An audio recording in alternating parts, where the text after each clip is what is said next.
Hey, welcome to another episode of Super FX, the show where I've got a new gadget. I'm Matt.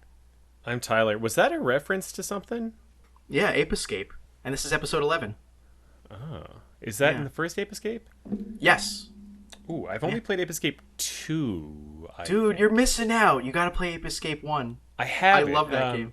It is 2's the PS2 one, right? Yeah, 2 and 3 are on PS2. Yeah. And 1's on PS1. I requires played a DualShock, though. Yes, I remember that. I played 2 and the PSP one. I remember when I was growing up, like in grade maybe like 5 or 6, my friend Adam got a PSP with the Ape Escape game. Yeah. And I remember like that just became our life, like me sitting over his shoulder watching him playing Ape Escape on PSP. I don't even remember what the PSP one is called. But yeah. So there are actually 2 PSP Ape Escapes. Oh, what? Really? Yeah. There's What Ape Escape happened on to the there's Ape Escape Academy and there's Ape Escape on the Loose. It was definitely on the Loose. Yeah, on the Loose is a, in my opinion, pretty shitty remake ? With additional content of the first one, but it's like not at all the same game.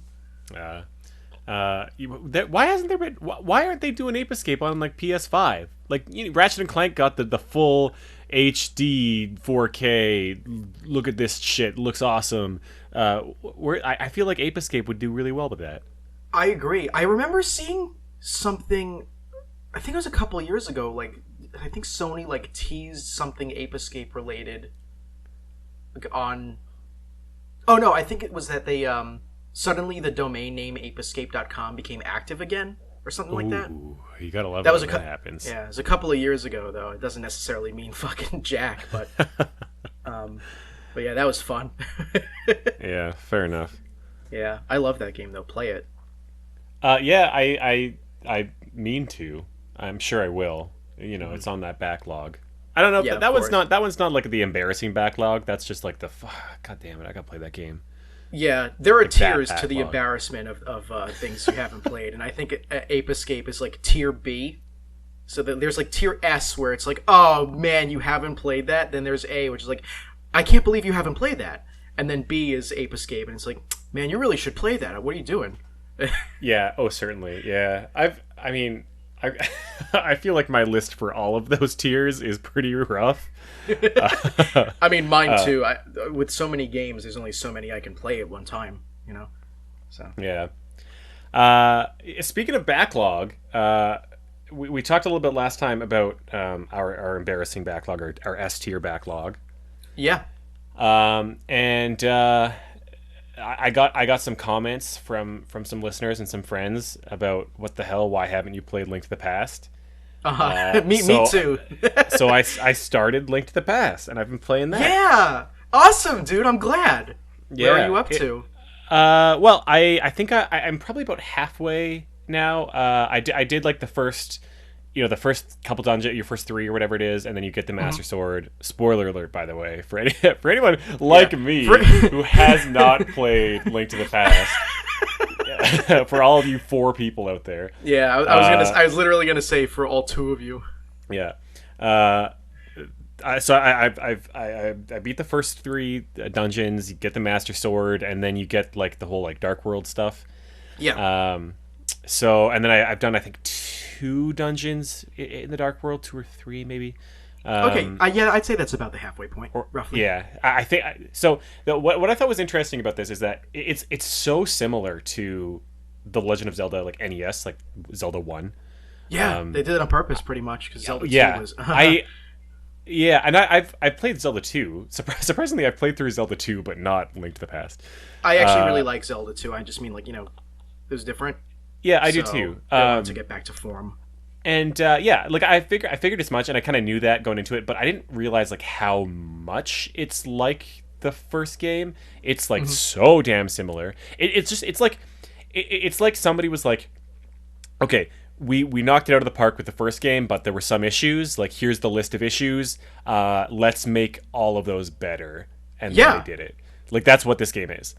I think that like nowadays we always hear about like the quote return to form or like retro revival sort of thing, but even back then there was a very heavy desire for return to form, because like when you put out a brand new IP, the first game is like, okay, this is the only thing I have to judge. I don't have anything to compare it to. And then they make a new game, and a lot of companies, especially Nintendo and definitely Konami also, always experimented with their second entries.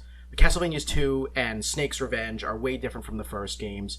Mario 2 is different from Mario 1 for a specific reason, but even still, that's what Nintendo decided to release here as the second Mario game, so it still counts. And then, Sure.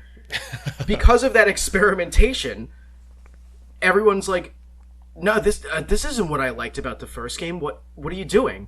And right at the outset, there was this back to form obsession that game developers had. And so we got Link to the Past, which is basically Zelda 1 plus. We got Castlevania 3, which is Castlevania 1 plus, etc. You know, we got all of this great, like, all these great games that came off of the coattails of the first game in the series, totally skipping over entry 2. It's pretty cool. Yeah, it's so crazy to think about how like different things are now, and to look back on this and think that this was like a novel idea. Yeah. You know? One thing about the game that kind of dated it was that you kind of really need the manual. I don't have it. I don't have the manual. I only have the cartridge. But the manual actually, I think, tells you about the first 3 dungeons. Right. And then, like, you get the Master Sword, and then the manual is like, okay, like, you kind of got through the it first now. part. Here you go. Like, here, go ahead. And there's, like, the map and stuff, right? And so if you're playing it without the manual, like, you're at a severe disadvantage. And like it's like, again, it's so foreign. Like, these days, if a game came out that had necessary information in the manual like that, like, don't get me wrong, like, that'd be fucking sweet. I think that'd be super, super cool. But that would never happen. Like, in a AAA, like, mainstream game, you'd never see that these days. Yeah, they give you everything pretty much in the game. Yeah, of course. So that was kind of interesting, and I didn't realize that until, or I guess I kind of knew, but I didn't really think about it until, like, maybe the end of the second or third dungeon, where I was like, hold on, like, I bet you, like, the manual for this game has some, like, pretty useful information, because I'm like, you know, I'm trying not to use a walkthrough or whatever if I can't, if I can help it. I don't really think that Link to the Past needs much of a walkthrough. There are a couple places where you'll have to explore a little bit, but if you have, like, an exploration bone in your body at all, you'll get through it. Yeah, I definitely got that feeling too. I feel like they struck a very good balance of you know, exploring and trying to figure out where to go without it feeling frustrating. And you know, I'm somebody who, like, I respect my time enough that if I'm playing a game and I get frustrated or if I get stuck, I can, you know, I can spend a certain amount of time trying to figure out what the hell to do. But at a certain point, it's like, I don't have enough time in my day to figure out, like, you know, I could spend all night trying to figure out how to solve this fucking puzzle or whatever it is, find out where to go. Right. And so it comes to a point where it's like, fuck it, I'm just using the walkthrough. Like, I know that at some point in time, eventually I will figure this out, but I just don't have the time. Like, it's just, it's way more worth it for me to look it up, spend 2 seconds to look it up, find the answer, move on with my life, right? I think if you've given it, like, a good concerted effort and you've come to a point where either you're too frustrated or you realize that you just don't have time to waste, I think it's okay at that point. Yeah, and I always think back on, like, the, you know, like, the Nintendo Power, like, helpline. Yeah. Like, I think about that, and it's like, hey, I don't have that available to me, and maybe if I did, I would use that because it's, like, the more official way to do it, you know.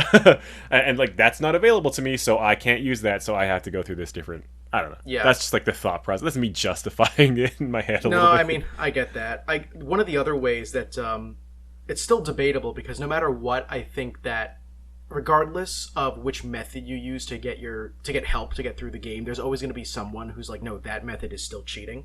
But I think the most universally accepted method is ask someone who's played the game to give you a hint. Mm-hmm. And, like, I don't even do that very often. I really like to sit down and, like, get through a game. I'm like you too. I feel like if I've given too much of a concerted effort and I'm starting to get frustrated, I think maybe around, like, the hour and a half mark is usually the average for me. Then I'll look up, like, exactly just that one part in a walkthrough, and then Yeah. as soon as I'm done with that, I close it out and turn my phone off again, and I'm Yeah, back for in the sure. game.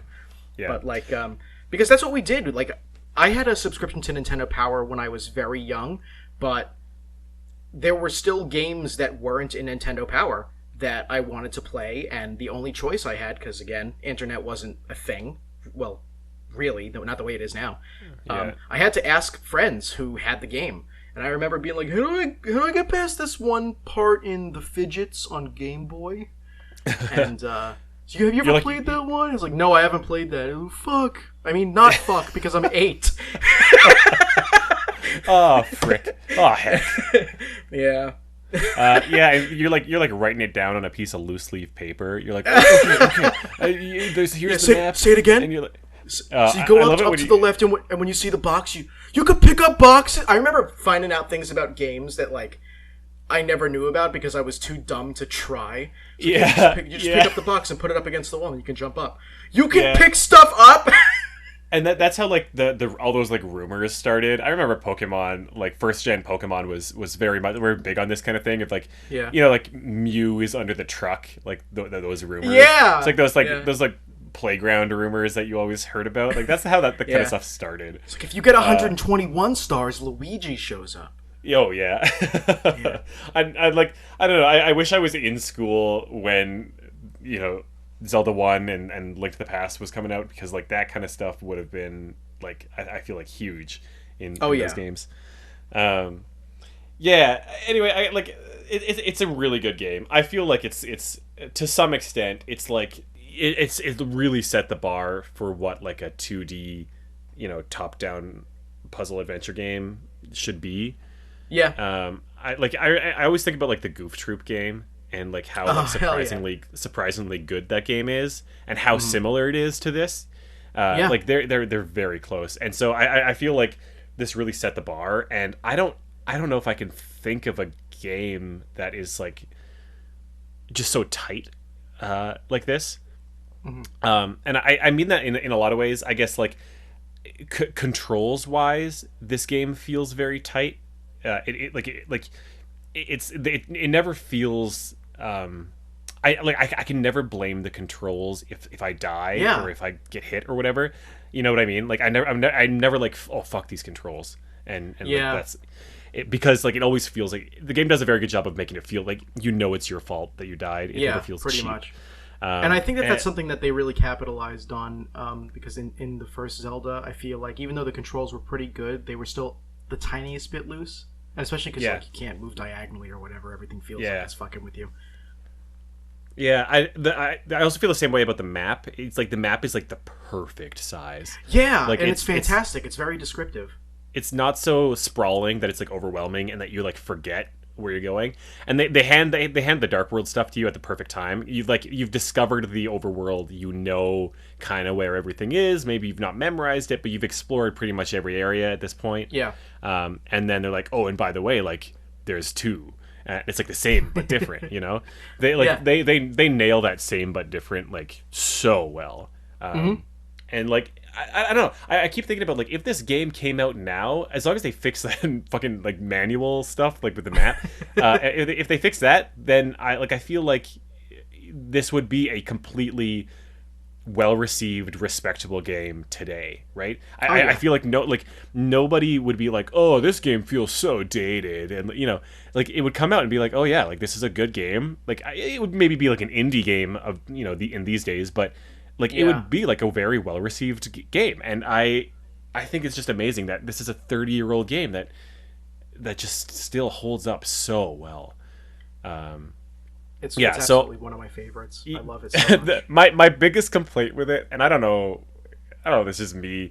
I cannot, for the life of me, and I don't know why, but I cannot get the X and the start buttons down. Start brings up your inventory, Yeah. and X brings up the map. And Yeah. I don't know why it's so deeply ingrained in my mind, but for whatever reason, it just feels like that should be flipped. Every single time that I have to bring up the inventory, I'm always bringing up the map by accident, and vice versa. And I've put like 6-8 hours in it, maybe, I don't know. And Yeah. You still Still, can't get it. every single time, and I don't know what the hell is wrong with me I that's think happening. in a lot of RPGs you'll use a face button to bring up the menu instead of start, and I know in like the later Pokemon games you do that too, and I don't know. Like especially start is pause. like yeah, not menu, I guess. But like there are some RPGs where like pause and menu are the same function. Like in Super Mario RPG, like start doesn't do anything. You have to hit X to pause the game, but it brings up the menu. So Side note: I can't bring up Super Mario RPG anymore without thinking about the Wii Shop Wednesday song. And Lauren's the same way. Like we were watching like some YouTube thing. Like, it was like Did You Know Gaming or some shit the other day. And Yeah. they were talking about Super Mario RPG, and both of us at the same time just start singing the fucking song. Super Mario RPG. Yeah, she teaches grade 6, and so she was talking the other day about like, should I show that video to my kids on Wednesdays? And I'm like, Yes. no, like no. Well, A, no, because I think they swear several times in it. B, I'm pretty sure there's like he's like smoking a joint in one of the shots, and also there's like a huge beer in the back. And the other thing I was saying is like, all of her kids would be like, "Teacher, what is this like historical fiction?" Like, it's not. That's, Well, you see, every completely Wednesday, meaningless everybody to would them. be really excited to go shopping on the Wii Shopping channel. They're always coming out with new games. These kids What time were is it in born Japan? like 2010. These kids Oh were my! born like Don't say those words to me. I know. It's we went wild out to for me, too. we went out for Steph is Dustin's girlfriend. We went out for her birthday last night, which is why we were supposed to record last night, but I ended up getting home the slightest bit late. But it didn't matter because we're recording today. But Yeah. I met Steph's family for the first time that night, and her grandma asked me, or I think she asked Steph, like, who's the oldest at the table? And Steph pointed to me, and they were like, how old are you again? I was like, I'm 29. And then my friend Chris was like, really? I thought you were already 30. And I just, like, gave him a fucking death stare. I'm like, no. I'm staving that off as long as I can. Thank you. 29. You have no control over it. It's I coming. know I don't. When it happens, I'll be more than proud to be like, yes, I'm 30. I'm not going to be one of those people who's like, hey, 29 and a half. Ha ha ha. You'll be 30 and flirty. Yes, but as it stands right now, I am not 30 and very proud to not yet be 30. So, yeah. It's coming. Hey Matt, what have you been playing? I finished Pokemon, Tyler. I finally finished I'm going to take a celebratory fruit punch drink. Well, I feel like you can you can say that you've finished Pokemon, but what you really mean is my Gen 3 run is over finally. yeah. Gen 3 of how many gens, Matthew? 8. Or So what you're telling me? How many gens that I've done? Or No. You've done. You're I not did even 1 and 2 and 50%. 3. You're not even 50% done. Nope, no, I'm not. Or maybe I am because Gen 3 took forever. Gen 3 was the most work, and I think it'll still be the most work of any gen, even moving into the future. Because there's that row bump where you can't trade from Gens 1 and 2, you have to do it all over again. So. Yeah. Now you can trade up. Yes, finally I can just trade up. Like, if there's anything in Diamond, Pearl, or Platinum that isn't catchable, it doesn't matter. I already have everything. Is it? Forgive me. I'm not completely up to date. I know Bank was a thing, and now they have like something else, right? Okay, so starting with Switch. Gen 5, there was Poke Transporter, which allows you Right. to migrate Pokemon from Gen 5 to Gen 6. Starting in Gen 6, we got Pokemon Bank. And now we have Pokemon Home.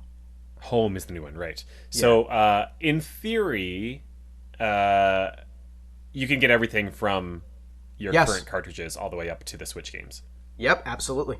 Yeah, that's wild. Isn't that crazy? Yeah, it is crazy. And that's the reason most, why like- I'm doing it in order, because it's just easier to do it in order. That's the craziest, like, most like, backwards compatible thing that I can think of. It's awesome, though. You trade from Gen 3 to Gen 4 with the PAL Park, and then you just trade between DSs from 4 to 5. You use Poke Transporter to get to 6. You can either trade with Gen 7 from 6, or you can use Poke Bank.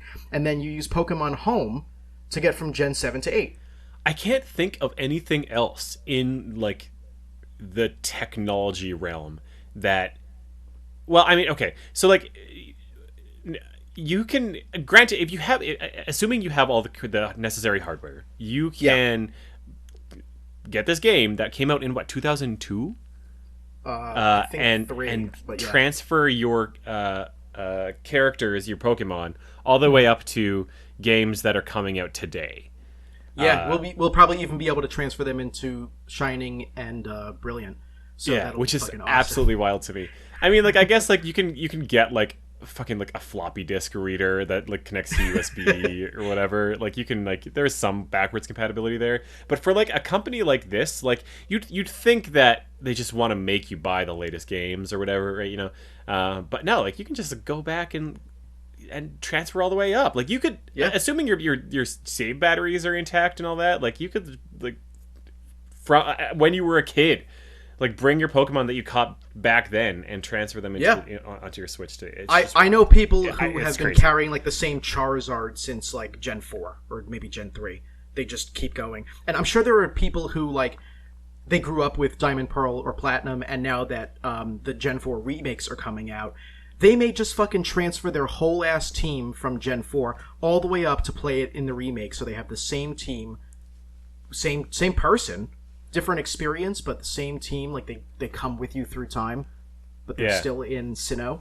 That's kind of yeah, cool. I really like that you're able to do that. And of course, it just makes completing Pokemon easier. yeah. There's the zeros and ones that were yours as a kid are still the zeros and ones that you have today. It's wild. Yep. All right, Practically so 20 years later. I know that this is a burning question that all of our listeners want to know the answer to. You finished Pokemon. Yes. So what do you play now? So pretty much right away, as soon as I finished Pokemon, I actually finished it really early in the morning, so I went to bed. But as soon as I woke up the next day, I popped in WarioWare, the one that just came out, Get It Together, because Oh yeah. I really wanted to play it, and I was worried that I wouldn't be able to finish Pokemon in time, but I did it. I played through the main story. I'll go back for 100% at some point in the future, but oh, it's so good. It might be my favorite WarioWare. It's really, really good. It's very Really? intuitive. Yeah, it's really, really intuitive. The way the game is designed is basically because there's no touch screen or anything like that. Every single character, you actually control the characters directly. Every character in Wario's party moves and interacts with the environment differently, but all of the puzzles, all the micro games basically, are designed to be able to be done by multiple different characters. You just do it in a slightly different way. So like Oh, interesting. Wario, Okay. yeah. So like Wario moves around with the control. Also, for a game that it came out in 2021, there's two input options: move and action. It's an Atari game. It's so cool that they were able to make this much out of what is essentially two inputs. But Wario moves with the control stick and shoves in the direction that he's facing with A. So let's say you have to like rotate a dial. Wario has only two ways of doing that. He can either shove to the left or shove to the right. But there are other characters who can only move up or down. So you can still rotate the dial, but you have to do it from a slightly different position. So there are multiple microgames, and when you go into a microgame, you get to select a team of multiple characters, and then it'll feed you microgames that those characters are able to do. And the way that the game is set up, I think most of the time when you select a team, it's like at least three. And the way the game is designed is that if you select any two people, you'll miss out on a couple microgames. But if you select any three party members, you will always be given every single one because it's just designed that well. No matter Yeah. which three characters you choose, they will always be able to play every game. Have you played the multiplayer? Not yet, but I would love to. I don't know if there's online multiplayer for it, but if there is, we should totally do that. If you But picked it there's up. got to be split screen, yeah. There's split screen, but Jackie and Yeah. I haven't tried yet. Yeah, yeah. That's WarioWare to me has always like, It's interesting because the first WarioWare game was on Game Boy Advance and was obviously kind of more of a single player experience. But since then, it kind of feels like all of the titles have been a little bit more multiplayer focused, or maybe that's just me. Except maybe like Touched. I don't know. Yeah, yeah, that makes sense. And so I'm wondering kind of what the vibe is on this one, if it's whether or not it's a if the multiplayer experience is kind of like, it's kind of like Mario Party. Like, you can play a Mario Party game by yourself and it's fine, right? But it really shines when you do the multiplayer, and that's kind of how I felt Yeah, about most of the WarioWare titles. So I'm wondering if that's kind of the vibe here too. possibly. I still get a lot of joy playing WarioWare even by myself. Like I 100% did Smooth Moves, I think like a year and a half ago ish. Yeah, you and shook that form baton. I really did. That game rocks. And 100%ing it was a joy the whole way through. It wasn't a slug Made, at all. made There your were a form couple of baton rock hard. oh, my form baton was up. It was up the whole time. If you know what I'm saying. Um, because I was using the umbrella. Um, but I played it alone. Like I had Jackie watching every now and again, but I played it alone. I did the whole game on my own, and it was so much fun the whole way through. And I feel like doing that with Get It Together is going to be even better. It's so much fun even by myself. But I feel like it's not necessarily a better experience, but it's a different, still very fun experience with multiple people. Ugh, Like it's not like Mario Party, where like Mario Party's fun on its own, but it's like fun with friends. yeah. As long as the multiplayer's good in that, I gotta pick the game up. I think you should. I think you would really enjoy it. Yeah, I do love the WarioWare games. I've played, I think, every single one of them, so I'm gonna have to pick it up at some point. You said that there's a lot you've been playing. Yeah, I mentioned that before we started recording, actually. Yeah. So you said WarioWare. So, yeah, now that I have this nice little window of about like 20 days until Dread comes out, I don't want to get into anything too involved because I want to be done with anything by the time Dread comes out. So I've just been hammering out short games here and there. So after I did WarioWare's story, I 100%ed Mega Man X3, which I've played that game a billion times, but I never fully finished it with all the collectibles. So I did that in like a day. And Wow. then I... Whoa, I didn't 100 realize those are so short. Yeah. And then then I 100%ed Kirby and the Rainbow Curse on the Wii U because Oh yeah. because the Wii U deserves to have some exclusives still, and this is still one. One of a few. Yeah. Fantastic game. It's really a shame that it was on a dead platform because like no one played Kirby and the Rainbow Curse. It's a fantastic game. It's a good game. Yeah. Yeah. But if you put it on like 3DS or something, then it doesn't look as cool because like half the charm of Kirby and the Rainbow Curse comes from like the beautiful claymation design, and it's in gorgeous HD with all the bloom and the blue light, and like it's so good. You can't put that on 3DS; it'll look like shit. Yeah.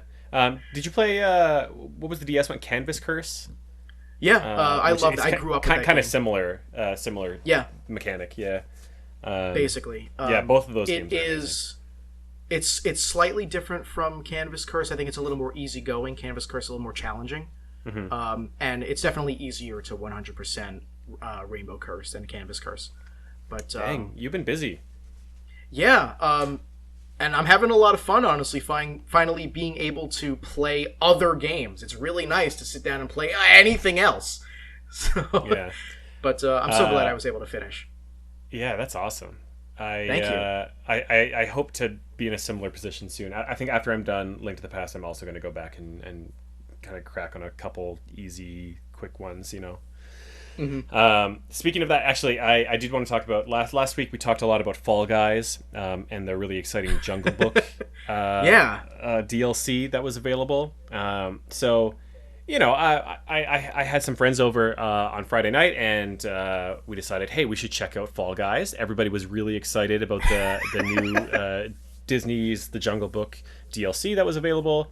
Yeah. So I booted it up. And I go into the menu. That's the DLC store, and I'm looking around, and I can't find it. And I'm thinking, I was expecting to boot it up and see Baloo and Mowgli and the gang all available, and I thought they were gonna like make it like a big promotion, Yeah. be like, hey, they're all available now. Like, go and buy them, right? And I'm like, here I am wanting to spend my hard-earned dollars on a Baloo costume for my Fall Guy Bean, but sadly somehow they were not available.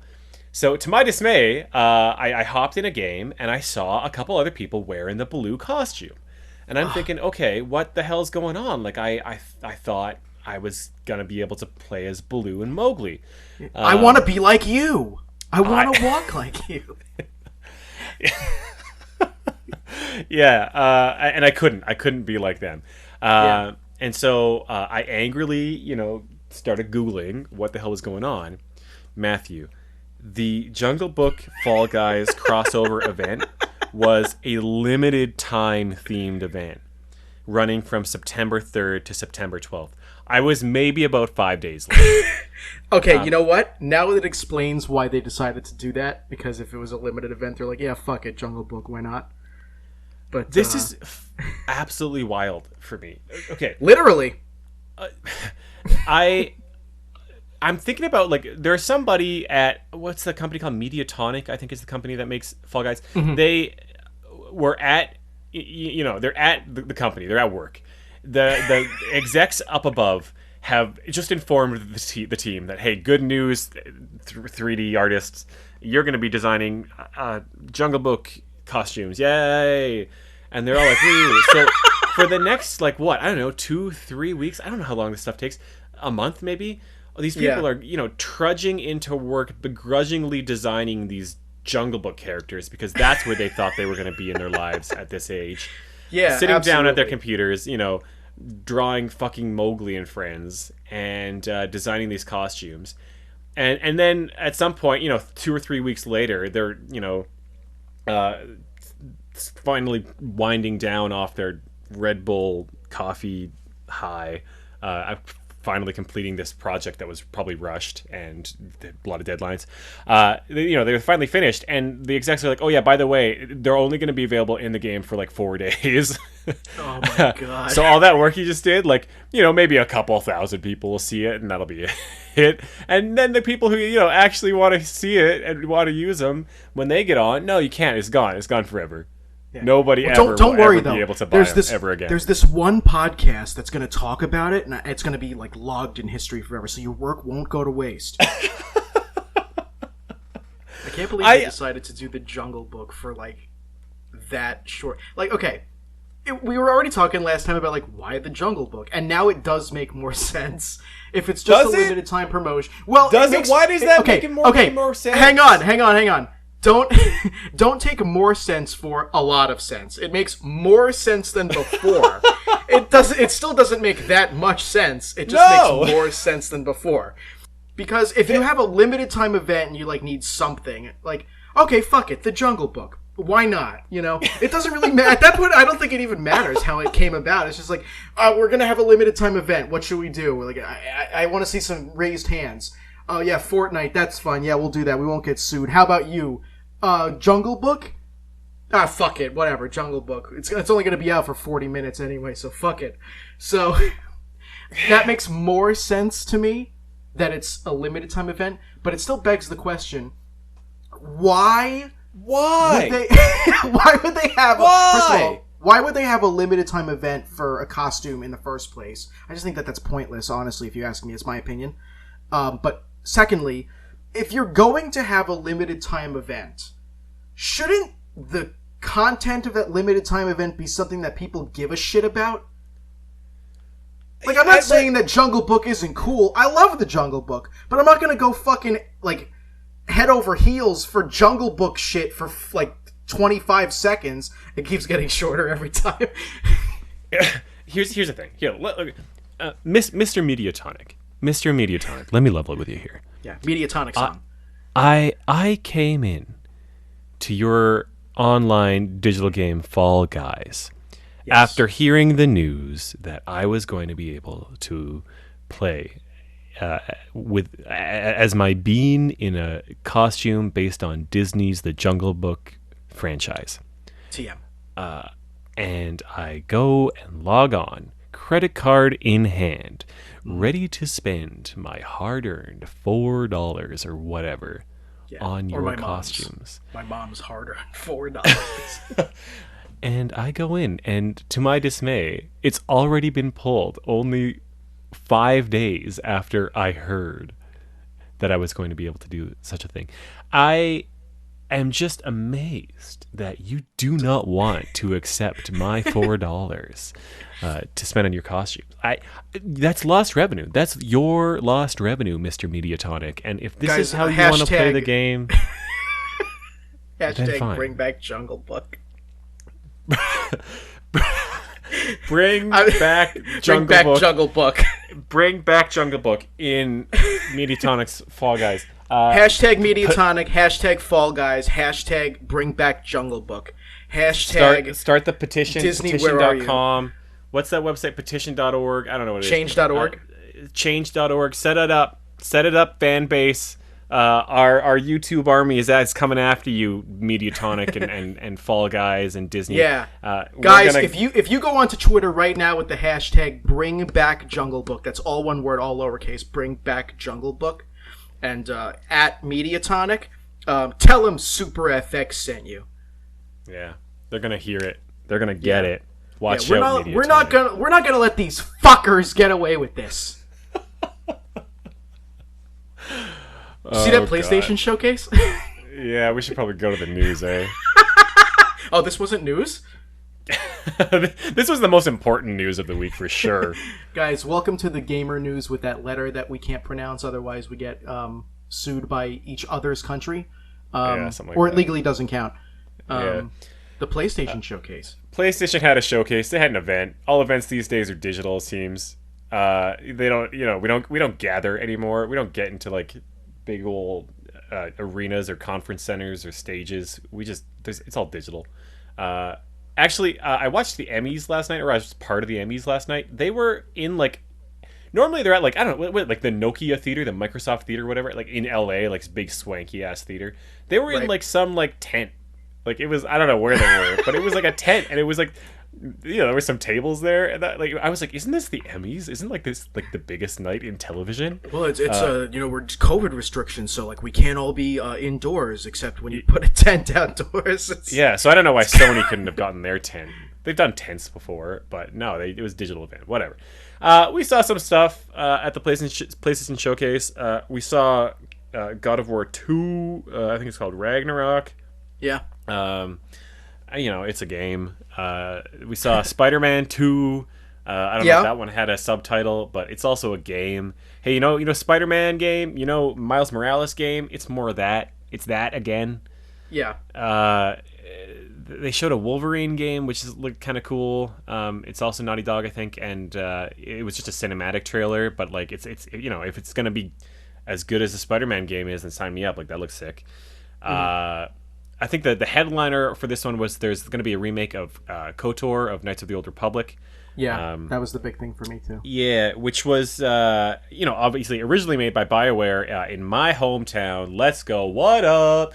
But sadly, the remake is not going to be a BioWare game. It sounds like it's Aspire is the developer who is kind of known for doing a lot of like Mac ports and just a lot of like ports in general of games. That's kind of like where they built their foundations, and now they're kind of hit the big time with the KOTOR remake.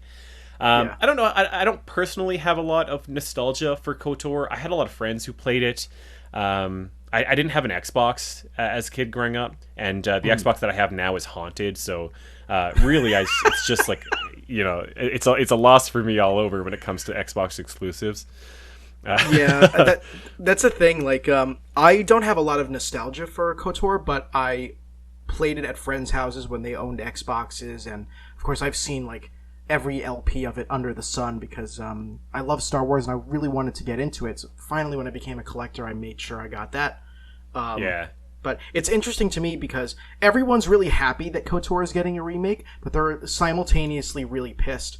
And I'm seeing memes about it too because the whole like appeal of KOTOR at the time that it was coming out was that it was a mainstream Star Wars game, which to this day is still touted as being one of the best, if not the best, Star Wars video game. And it was exclusive to Xbox. And I think it also came out on PC, but who cares? Console exclusivity was Xbox. And people who are with Xbox at that time, they probably grew up to still get, the 360 and then the One, and maybe now they're, holding out hope that they'll be able to get a Series X or S. So for them to now see that KOTOR is being remade, they're like, yeah! for PlayStation only. Fuck. Yeah, it's really interesting that Yeah. it's a PlayStation exclusive. I wonder. Yeah, so like it gives like Sony fans the chance to experience KOTOR off PC for the first time. But if you grew up with KOTOR and you grew up with Xbox, and I'm sorry, but you can't play it. Yeah. There was some other stuff that they announced. Alan Wake remaster, which is pretty exciting. I was a big Alan Wake fan. I played that game when it came out, and I love Alan Wake. Really? So yeah, oh yeah, I think it's a great game. It's like Stephen King novel, the game, pretty much. That's cool, actually. We had a copy of it, like a special edition copy of it at the store for the longest time when I was working there, and I was like, oh, whatever, Alan Wake, who cares? Oh Excuse yeah, me. But I didn't realize you liked it so much. I'll have to give it a yeah. shot. It's a great game. I wouldn't say it's like the best game ever, nor is it in like my top of whatever lists, anything like that. But it's definitely like a very memorable and positive experience that I had with it. I don't think I'll play the remake. I'm not really big on playing games that I've already played again unless I really like them. Yeah. But I'm excited that that franchise still lives because it's been a while since anything Alan Wake related has come out. They did something called Forsaken. Oh, sorry, Forspoken is the game. This is the most like game ass game it ever. I don't know. It's like This game. I don't even know sure how to explain it. If you were to imagine, a game that you would expect to come out on a modern day console, this is that game. It's just like there's a person, there's some stuff happening, there's a giant monster that they're running away from, there's some magic. I don't know. Like, I don't know if I'm missing something here. Oh yeah, I just looked it up on Wikipedia, and there's actually a GIF of the pre-release gameplay on the Wikipedia article, and it just straight up looks like a modern video game. Yeah. So I don't know. They also showed something called Project Eve, which again, it's a game ass game. It looks like Bayonetta or something. I don't know. I didn't. I like that's the game that they show, and that's when you you're watching live with your friend, and they show that game, and then you text. That's when you look down to like text your friend and be like, "Hey, you watching this thing?" And you like kind of stop paying attention. Hey, that game, the last game they showed looked pretty cool. Yeah. So those games, or those ones, is gonna be kind of lost to the winds of time for me. The winds of time, Yeah. the sands of time. The sands of winds. I think that these games definitely have an audience, but they're just like not really me or you. Seems like people like us who like more. I don't know. We're Nintendo boys at heart, and and the other thing one is of the things that these games are fucking going to be $80 when they first come out or whatever, and they're like no different from any other game that looks exactly like them. There's like not enough charm. There's not enough There's not enough defining characteristics about the games that are coming out that aren't by Nintendo. And I don't want to sound biased, but that's what I love about Nintendo. Everything is different enough. Sometimes wholly different. Like, you can tell it's a different game. Yeah, I don't know. Like, yeah. And it's the type of game that's going to, like, Boxing Day comes around, or Black Friday, or whatever that comes around, and it's like $20 or whatever. So it's like, why would I spend $90 to play this game that's the same gamey ass game that's going to come out every year? Anyway, I know we got to get going. There wasn't really much else in this showcase that was super exciting. They announced a couple other gamey ass games that we'll wait until they come out to see if they're any good. Grand Theft Auto 5 is delayed. Is it really? Grand Theft Auto 5, a game that came out in I want to say 2013. I was just gonna say it's coming out on PS5. And it's got delayed until March of 2022. So this 9-year-old game is going to come out. You're going to be able to play that. GTA 5, or the GTA Online specifically, I think is like such a cash cow for Rockstar that they kind of had to do this. Because they know people are going to do it. Like, people are spending... There's some whales in this game, man. Like, people are... they're spending a fuck ton. So, no surprise that it's coming out. But, like, why is it delayed? Like, what are they going to do from the PS4 version to the PS5 version? I don't know. Anyway, I'm sure like it's more complicated than we think it is, but at the same time, like, this game is in gaming time, it's eons old already. And Yeah. I just don't. First of all, I don't understand why they're bothering to release it even with online, because they still make a ton of money in online on PS4, and next to nobody owns a PS5 yet. So I don't know if it's worth it, honestly. But at the same time, like, this game is so old, and it's been re-released on everything short of like a refrigerator, if even. And now we're just getting it again. And I understand the necessity for remakes, but at the same time, I'm kind of jaded on remakes because all of that extra time and resource, like, investment could be spent on a wholly original idea or a new entry in the same series. Like, rather than getting 7 re-releases of Skyrim, can we please just get Elder Scrolls 6? It's all about that return on investment, baby. It's cheap to do a remake and people still buy it, so... Stop buying remakes.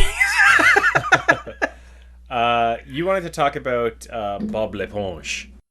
Yeah, but we'll do it in English because I don't know how many of our listeners know French. But That's what they call him in Canada. yeah, but not here. I don't live in France.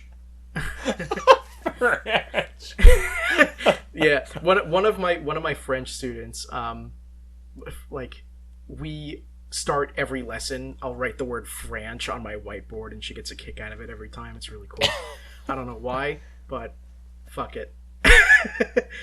But anyway, couple of years ago, actually, yeah, it was like 3 years ago now.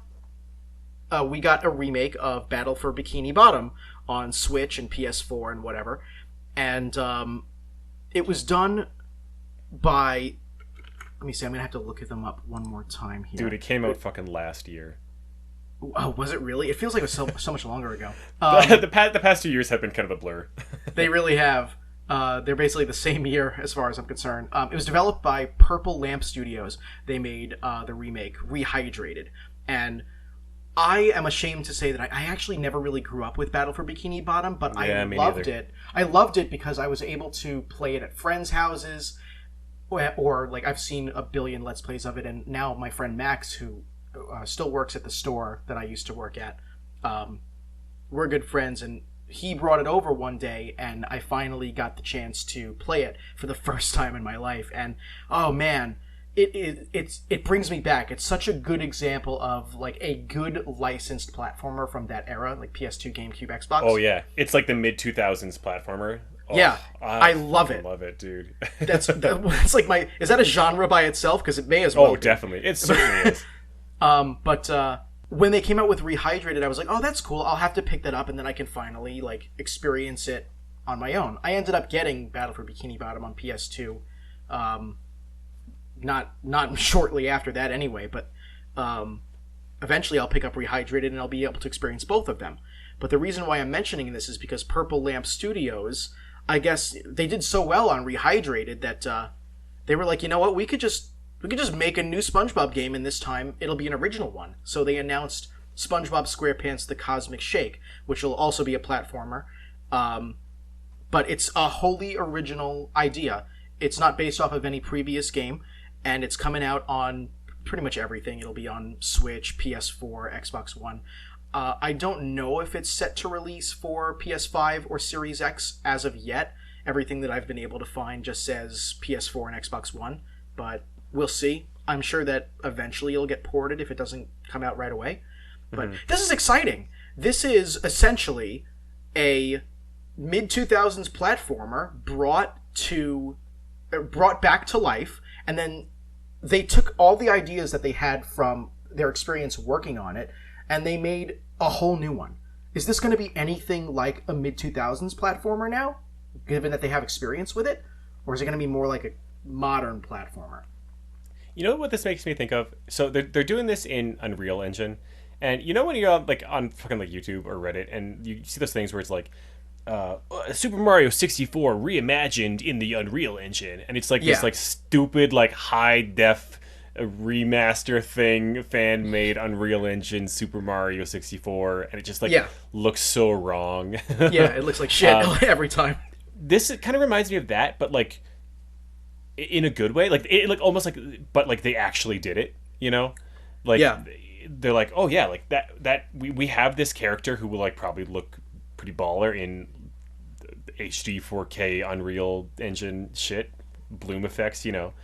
and they're just like, hey, let's fucking do that, and they're doing it. And by all accounts, it sounds like the remaster for Battle for Bikini Bottom was pretty good, and so it Oh sounds like yeah. this is gonna be like, they do their own thing. So yeah, I don't know if I'm gonna play this, but I'm excited to see it because I'm glad that there's people who are making like loving licensed titles and really like careful thought, and because obviously SpongeBob is a very well loved and kind of it holds a special place in a lot of hearts, I think. And so Yeah. it's kind of something that has to be handled with care in a way, I think, at this time. And so it seems like these are the guys who are going to do it. Yeah, I And hope so. so yeah, I'm excited to see what comes out of that. Yeah, other than Battle for Bikini Bottom, SpongeBob's been dealt like a shitty hand in the licensed games department. Like Oh, he had a couple certainly, of yeah. he had a couple of Game Boy Color releases, which growing up I liked them, but now that I'm an adult, I'm like, these aren't actually very good games. Um, there was like the SpongeBob movie game and like Lights, Camera, Pants, and he was included in like all the Nicktoons games, like the Toy Bots and Volcano Island or whatever. But like for the most part, SpongeBob hasn't really had any like good platformers, 2D or otherwise, except Battle for Bikini Bottom. Some people will say that the movie game was pretty good too, but I hear more divisive opinions on movie game than I do for Battle for Bikini Bottom. Everybody almost unanimously says that Battle for Bikini Bottom rocks. Yeah, it certainly does. I've really never heard anything bad about it. So now Yeah. we have Cosmic Shake coming out, and I really hope that it sticks to that same kind of formula. Obviously, I don't want it to be the same exact game. I want it to be different enough that it's new. But, oh man, we could finally have a modern SpongeBob game that's actually good The and world is needs and is more. new. The world needs more 3D platformers. I'm It's just not gonna even put just that out that. there. It, No, that it is true. It's I just that. absolutely agree. Well, SpongeBob's my favorite show. Like, period. End of story. I I'm so upset that like the only game that SpongeBob's in that I give a shit about is Battle for Bikini Bottom because all the other ones are like whatever. I'm really excited for this. Actually, I really hope that it lives up to its expectations, or at least my expectations. But you're When's, absolutely did, right. did they say when it's coming out? So right now, it as far as I can see, it just says TBD. Okay. Okay. Let's Well, I'm sure on episode 85 we'll be talking about Yeah, right. Cosmic Shake. I Oh, hope I'm somebody sure we quotes will. me on that one. But no, you're right. We need to get more 3D platformers in general, or at least ones that capture the charm of the mid 2000s again, because that's Ape so. Escape PS5. so Let's make good. it happen, Sony. Let's go. Yeah, can we please? I think that's probably about all we got for the news this week. Yeah, pretty much. But I know you had some pickup stories that you wanted to share. Yeah, so I had a couple of really good pickup stories. Actually, first I wanted to mention that I wanted to mention this last week, but I didn't have time. I finally figured out. I think I've mentioned this on the podcast before. I know I've mentioned it to you, Tyler, but I finally figured out a good way to display my loose Game Boy and other handheld cartridges. Oh yeah.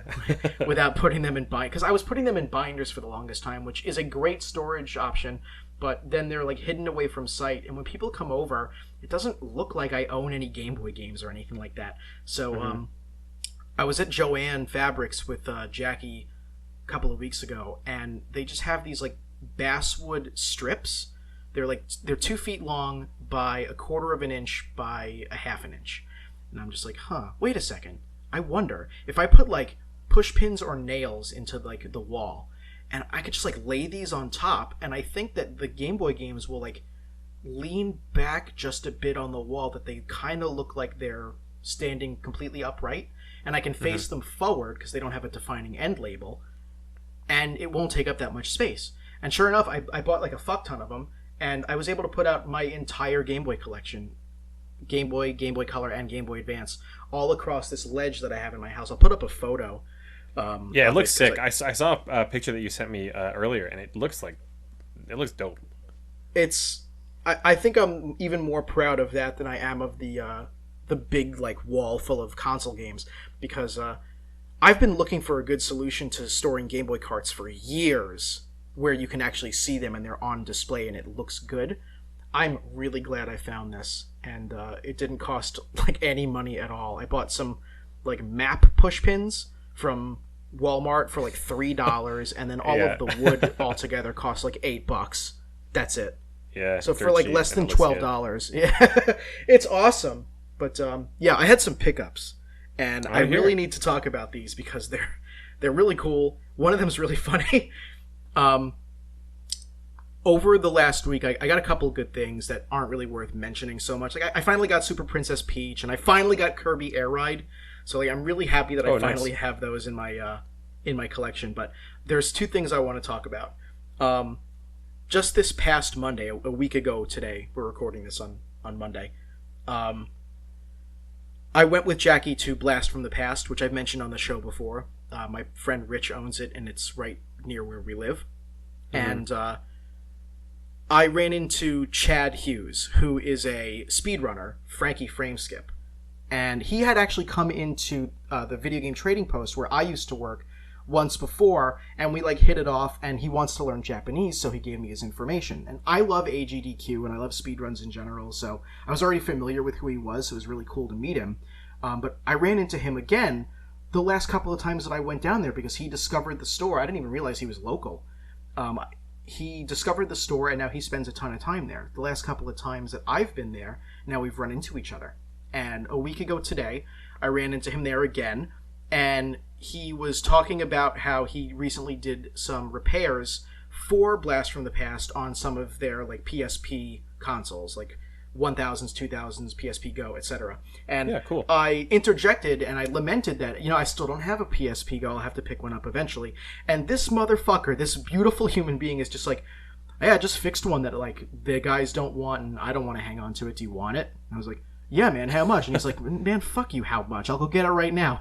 And he just gives me a white PSP Go. Oh, baller! Like, yeah, what a cool guy. So, like, I actually fucking love the PSP Go. I think that thing is underrated as hell.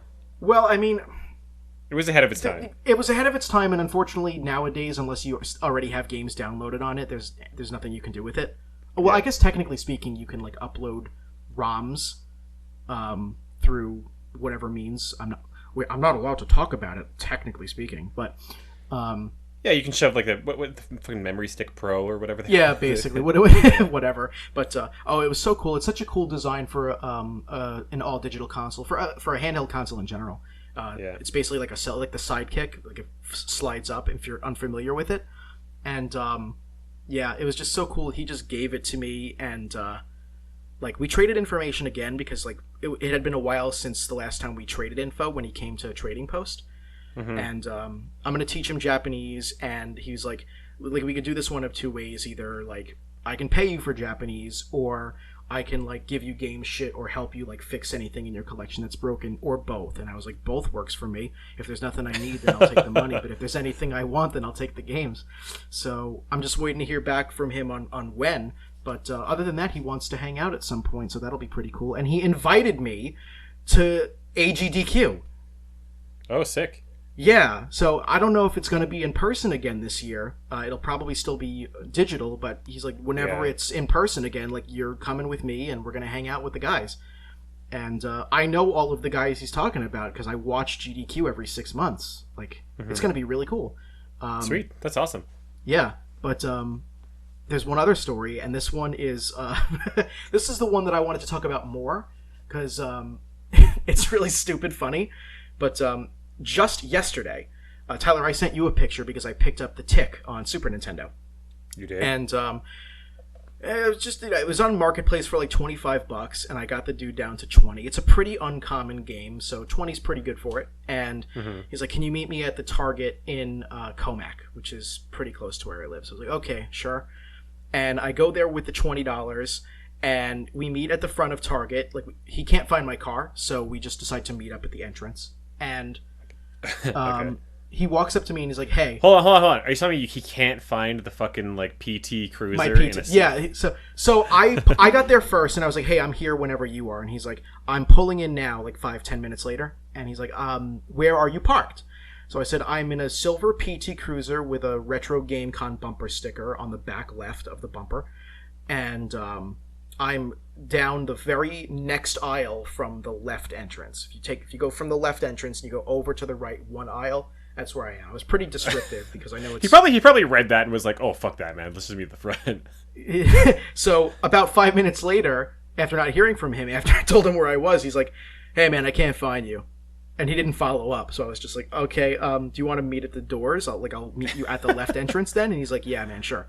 So I walk up to the left entrance, and he pulls up in his car, and someone else is driving, which, whatever. He gets out of the passenger side, and he walks up to the doors where I am, and he's got the tick in his hand, and he's about to hand it to me, and I'm about to give him the 20, and he's like, hey, I actually have a question for you.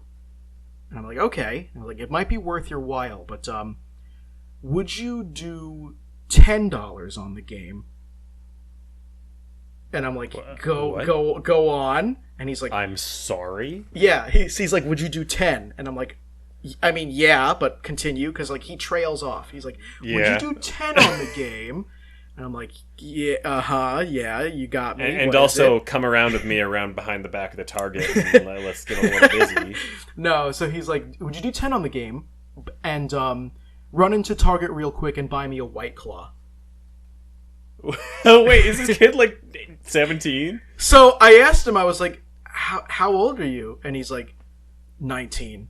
And I'm like, so for any of our Canadian listeners out there, you're probably already familiar with the United States, but in all 50 states, you must be 21 to drink alcohol, and you cannot serve alcohol this guy to a told minor. This guy's like, yeah, I'll give you $10 if you go and buy me a fucking White Claw. One White Claw.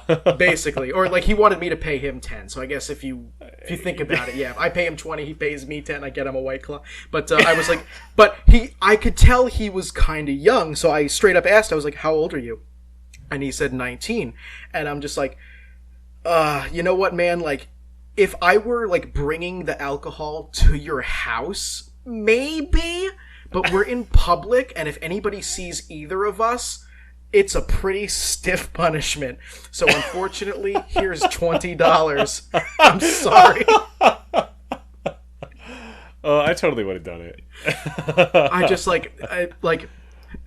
you know what? I'm going to say this on the podcast. I've been in accidental trouble with the law as an adolescent, and I don't want to do it again.